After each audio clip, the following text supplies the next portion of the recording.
दुनिया जितनी खूबसूरत दिखती है उतनी ही डरावनी भी है। कुछ जगह ऐसी है जहां दीवारों के पीछे दबे हैं चीखों के साए और अधूरी कहानियां। आज हम आपको ले चलेंगे उन रहस्यमयी अंधेरों में जहां कैद हैं दुनिया की 3 सबसे डरावनी कहानियां। कहते हैं इतिहास सिर्फ किताबों में नहीं बल्कि दीवारों और पत्थरों में भी जिंदा रहता है। और अगर ये दीवारें सदियों से खून, धोखे और फांसी की गवाह रही हों तो ज़रा सोचिए वहाँ का सन्नाटा कितना डरावना होगा। आज हम आपको ले चल रहे हैं इंग्लैंड की राजधानी लंदन, थेम्स नदी के किनारे खड़े टॉवर ऑफ लंदन की ओर। बाहर से ये एक भव्य किला लगता है, लेकिन इसकी दीवारों में दफन है वो चीखें जो आज भी रात को सुनाई देती हैं। यह टॉवर 11वीं सदी में बनाया गया था। शुरू में इसे राजा का किला और महफूज ठिकाना समझा गया, लेकिन धीरे धीरे यह जेल और मौत का मैदान बन गया। यहाँ राजनीतिक कैदी रखे जाते थे, राजघरानों की साजिशें रची जाती थीं और गद्दारों को बेरहमी से मारा जाता था। कहते हैं कि जो भी इस टॉवर के अंदर अन्यायपूर्ण मौत का शिकार हुआ, उसकी आत्मा कभी चैन से सो नहीं पाई। सबसे डरावनी और मशहूर कहानी है एनी बोलेन की। वह इंग्लैंड के राजा हेनरी अष्टम की दूसरी पत्नी थी, लेकिन राजमहल की राजनीति, जलन और धोखे ने उन्हें बर्बाद कर दिया। उन पर राजद्रोह और जादू टोना का झूठा आरोप लगाया गया। 19 मई 1536 को उन्हें इसी टॉवर के अंदर फांसी नहीं बल्कि तलवार से मौत दी गई। एक छोटे से चौक में सैकड़ों सैनिकों और कुछ गवाहों के सामने उनका सिर धड़ से अलग कर दिया गया।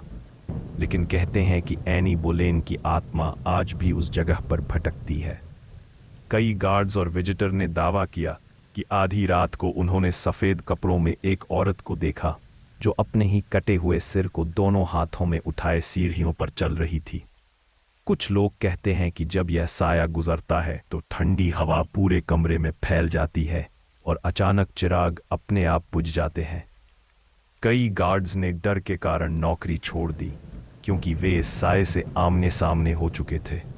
लेकिन एनी बोलेन अकेली नहीं है। इस टॉवर की दीवारों ने कई और आत्माओं को कैद कर रखा है। कहते हैं कि 2 छोटे राजकुमारों की आत्माएं भी यहाँ भटकती हैं। 15वीं सदी में जब राजा एडवर्ड चतुर्थ की मौत हुई तो उसके 2 छोटे बेटों को इस टॉवर में सुरक्षित रखने के नाम पर कैद कर दिया गया, लेकिन वे कभी बाहर नहीं निकले। बाद में दीवारों के अंदर 2 बच्चों की हड्डियां मिली जिन्हें उन्हीं मासूम राजकुमारों का माना गया। आज भी रात को कई लोग कहते हैं कि उन्हें छोटे छोटे बच्चों की धीमी हंसी और भागने की आहट सुनाई देती है। कुछ गवाहों ने दावा किया है कि धुंधले गलियारों में 2 छोटे साए खेलते हुए दिखते हैं, लेकिन जैसे ही कोई पास जाता है वे गायब हो जाते हैं। इतना ही नहीं, इस टॉवर के सैनिक भी अक्सर कहते हैं कि रात की ड्यूटी सबसे कठिन होती है, क्योंकि जब सब शांत होता है तो अचानक घोड़ों की टापें सुनाई देती हैं, मानो किसी को फांसी की ओर ले जाया जा रहा हो। कभी कभी गार्ड्स के कानों में तलवारों की टकराहट, लोगों की चीखें और प्रार्थनाएं गूंजती हैं, जबकि उस समय वहां कोई भी मौजूद नहीं होता। एक पुरानी घटना में एक सैनिक ने बताया कि ड्यूटी के दौरान उसने दरवाजे पर दस्तक सुनी। जब उसने दरवाज़ा खोला तो उसे सामने किसी का सिर ज़मीन पर लुढ़कता दिखा और फिर अचानक वह दृश्य हवा में गायब हो गया। वह सैनिक पागलपन की हालत में चीखते हुए भाग निकला और दोबारा कभी उस टॉवर में वापस नहीं आया। टॉवर ऑफ लंदन का एक और डरावना हिस्सा है उसका ब्लडी टॉवर। यहाँ कैदियों को जहर दिया जाता था, भूखा रखा जाता था और कुछ को तो जिंदा दीवारों में चुनवा दिया गया। कहा जाता है कि कई कैदियों की आत्माएं अब भी इस हिस्से में बंद हैं। कई पर्यटकों ने वहां जाते समय अचानक सिसकियां और भारी सांसों की आवाज़ें सुनी हैं। किसी को ऐसा लगा मानो किसी ने उनके कंधे पर हाथ रखा, लेकिन पीछे मुड़कर देखा तो कोई नहीं था। कहते हैं कि यहाँ के गार्ड्स के बीच एक पुरानी परंपरा भी है, अगर वे आधी रात को किसी को काले कपड़ों में देख लें तो समझ जाते हैं कि यह इंसान नहीं बल्कि आत्मा है। कई बार तो खुद सैनिकों की वर्दी पहने भूत जैसे साए गलियारों में चलते हुए दिखे हैं। वे असली सैनिकों की तरह मार्च करते हैं, लेकिन बिना पैरों के ज़मीन पर तैरते हुए। आज भी यह टॉवर एक ऐतिहासिक स्थल है।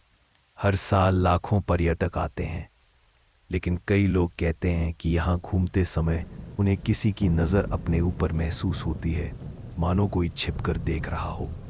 कुछ लोग अचानक ठंड लगने की शिकायत करते हैं, तो कुछ को बिना वजह चक्कर आने लगते हैं। जो भी वहाँ से गुजरता है उसके दिल में एक अजीब सी बेचैनी और डर बैठ जाता है। तो दोस्तों, टॉवर ऑफ लंदन सिर्फ एक किला नहीं बल्कि सदियों से कैद आत्माओं का घर है। यहाँ की दीवारें अब भी उन चीखों को समेटे हुए हैं जो कई 100 साल पहले गूंजी थी, और शायद यही वजह है कि इसे दुनिया के सबसे प्रेतबाधित स्थानों में से एक माना जाता है।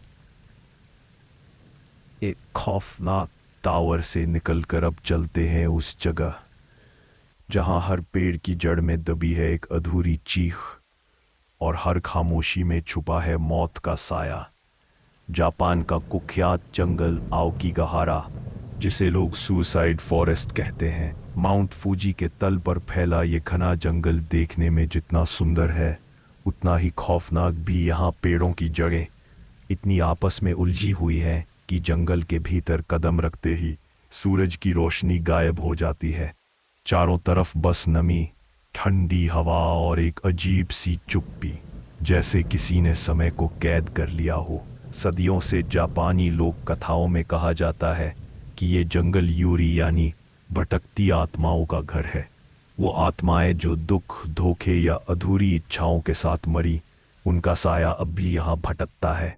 गांवों के बुजुर्ग कहते हैं कि रात के समय अगर कोई अकेला इस जंगल में चला जाए तो उसे अपने पीछे कदमों की आहट सुनाई देती है, जबकि वहां कोई नहीं होता।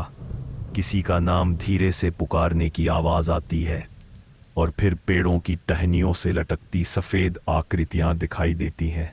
लेकिन असली खौफ तब बढ़ा जब पिछले कुछ दशकों में यहाँ आत्महत्या करने वालों की संख्या इतनी ज्यादा हो गई कि सरकार को जंगल के बाहर बड़े बड़े बोर्ड लगाने पड़े जिन पर लिखा है, जिंदगी अनमोल है, हार मत मानो। फिर भी हर साल दर्जनों लोग यहाँ अपनी जान लेने आते हैं, और सबसे अजीब बात यह है कि बहुत से लोग जो इस जंगल में गए वे कभी वापस नहीं लौटे। उनके शरीर बरसों बाद कंकाल बनकर मिलते हैं, या कभी कभी तो बस उनके कपड़े ही पेड़ों से अटके रह जाते हैं। एक जापानी पुलिस अफसर ने बताया था कि जंगल की गहराई में जाने पर अचानक अजीब आवाजें सुनाई देती हैं, कभी बच्चे के रोने की, कभी औरत की चीख की, और कभी धीमे धीमे जापानी में कोई मंत्र जैसी फुसफुसाहट। कई बार तो उनके कंपास और मोबाइल भी यहाँ काम करना बंद कर देते हैं, जैसे किसी अनदेखी ताकत ने पूरा इलाका अपने वश में कर रखा हो। एक कहानी अक्सर सुनाई जाती है कि कुछ साल पहले एक लड़का टोक्यो से अपनी गर्लफ्रेंड के साथ जंगल घूमने आया। दोनों रास्ता भटक गए। लड़की को अचानक महसूस हुआ कि कोई उनके पीछे पीछे चल रहा है। जब उसने मुड़कर देखा तो एक बूढ़ी औरत सफेद कपड़ों में दूर खड़ी थी, लेकिन उसकी आंखें खाली थीं, बिल्कुल काली। घबराकर दोनों तेज भागे, और तभी लड़के को लगा कि कोई उसका हाथ पकड़कर पीछे खींच रहा है। उसकी चीख इतनी तेज थी कि आसपास के लोग भी सुन सकते थे। जब पुलिस पहुंची तो लड़की बेहोश मिली, लेकिन लड़का कहीं नहीं था। कई दिन तलाश के बाद भी उसका कोई निशान नहीं मिला। लोग कहते हैं कि उस रात जंगल ने एक और आत्मा को अपने पास रख लिया। ओकीगाहारा जंगल आज भी रहस्यों से भरा है। वहां जाने वाले कई पर्यटक कैमरे लेकर अंदर जाते हैं, लेकिन वापस आने पर फुटेज में अजीब सी गड़बड़ी और छायाएं दिखाई देती हैं। कुछ तस्वीरों में अजीब चेहरों की झलक तक मिलती है। कहा जाता है कि ये जंगल सिर्फ आत्महत्या करने वालों का कब्रिस्तान नहीं, बल्कि उन आत्माओं का भी ठिकाना है जो कभी शांति नहीं पा सकी। और अगर कोई रात के समय वहां जाने की हिम्मत करता है तो शायद वापस कभी अपने असली रूप में लौट कर ना आए। लेकिन खौफ सिर्फ जमीन पर ही नहीं, समुद्र भी अपनी लहरों के नीचे अनगिनत राज दबाए बैठा है। इटाली के पास एक ऐसा टापू है जिसे लोग नर्क का दरवाजा कहते हैं, पोवेग्लिया आइलैंड। नीले पानी और सुनहरी धूप के बीच खड़ा यह छोटा सा टापू बाहर से जितना खूबसूरत दिखता है, उसके भीतर उतनी ही मौत जैसी खामोशी छुपी है। यहाँ का इतिहास इतना खौफनाक है कि लोग इसे दुनिया के सबसे प्रेतबाधित स्थानों में गिनते हैं। उसके भीतर उतनी ही मौत जैसी खामोशी छुपी है। यहाँ का इतिहास इतना खौफनाक है कि लोग इसे दुनिया के सबसे प्रेतबाधित स्थानों में गिनते हैं। उस एक छोटा सा टापू बाहर से जितना खूबसूरत दिखता है, उसके भीतर उतनी ही मौत जैसी खामोशी छुपी है। सदियों पहले जब यूरोप में प्लेग नाम की बीमारी फैली थी, लाखों लोग इसकी चपेट में आ गए थे। जिन्हें बीमारी लगती, उन्हें इंसानों से दूर इसी टापू पर भेज दिया जाता। किसी ने इलाज की कोशिश नहीं की, किसी ने उम्मीद नहीं दी। बस नाव से लाकर इन्हें टापू पर उतार दिया जाता और वहीं सड़ने गलने के लिए छोड़ दिया जाता। धीरे धीरे यह टापू एक ऐसे कब्रिस्तान में बदल गया जहां वक्त बदला, लेकिन टापू की बदकिस्मती नहीं। डॉक्टरों ने दावा किया कि वो मरीजों का इलाज करेंगे, लेकिन असलियत में यह अस्पताल एक यातना घर से कम नहीं था और चीखों की गूंज पूरे टापू में फैल जाती। कहते हैं उस समय एक डॉक्टर ने यहाँ अनगिनत प्रयोग किए और फिर जब उसका ज़मीर उसे कचोटने लगा तो वो टॉवर की ऊंचाई से कूद गया। गवाहों का कहना है कि वो सीधा नीचे गिरा, लेकिन उसकी मौत आसानी से नहीं हुई। किसी अदृश्य ताकत ने उसे गला दबाकर खत्म कर दिया था। आज यह जगह आधिकारिक तौर पर बंद है। यहाँ आना कानूनन मना है, लेकिन रोमांच खोजने वाले कुछ लोग चोरी छिपे पहुंच जाते हैं। ऐसे ही कुछ साल पहले एक टूरिस्ट ग्रुप रात के समय नाव से इस टापू पर उतरा। पहले तो उन्हें बस वीरान इमारतें और टूटी फूटी दीवारें दिखी, लेकिन जैसे जैसे वे भीतर गए, माहौल बदलने लगा। अचानक एक लड़की को लगा कि किसी ने उसके कंधे पर हाथ रखा है, लेकिन पीछे कोई नहीं था। एक लड़के ने दीवारों से फुसफुसाहट जैसी आवाजें सुनी, मानो कोई कह रहा हो, भाग जाओ अभी। वे सब डर कर वापस लौटना चाहते थे, लेकिन रास्ता बदल चुका था। उन्हें लगा जैसे इमारत की गलियां घूम रही हैं, उन्हें बार बार उसी जगह ले आ रही हैं जहां पुराने लोहे के बिस्तर रखे थे। बिस्तरों पर खून जैसे धब्बे थे, ताज़ा और गाढ़े। अचानक उनमें से एक की चीख निकली। उसने देखा कि टूटी खिड़की से झांकता हुआ एक साया उन्हें घूर रहा है। चेहरे पर कोई नाक, कोई आंख, कोई होंठ नहीं, सिर्फ एक खाली धुंधला चेहरा।